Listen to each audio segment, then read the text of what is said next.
একজন একজনকে বলি, প্রিয় ভাই আমার, বাবা, চাচা, দাদা, ছেলেরা, পর্দার আড়ালের মা বোন, সবার জন্য বলা কথা, কেউ কোনোভাবে এই সামান্যটুকু দুনিয়া, আমি কিংবা আপনি, কোনোভাবে মাতবরি করেন না। কোন মাতবর, কোন অহংকারী, কোন বেয়াদব পৃথিবীতে ইজ্জতের সাথে থাকে না।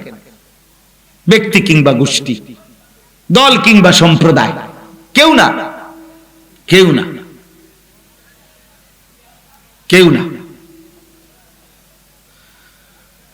এটাই সত্য। আল্লাহ তাআলা কোরআনুল কারীমের মধ্যে বলছেন, ওয়ালা নুযীকান্নাহুম মিনাল আযাবিল আদনা দুনাল আযাবিল আকবার।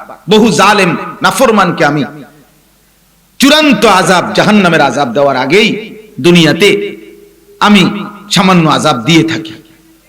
একটা মারাত্মক যৌক্তিক কথা মনে রাখতে হবে, আল্লাহ তাআলা প্রত্যেক জালেম পাপীকে দুনিয়াতে শাস্তি দেবে না, এটা আল্লাহর ওয়াদা।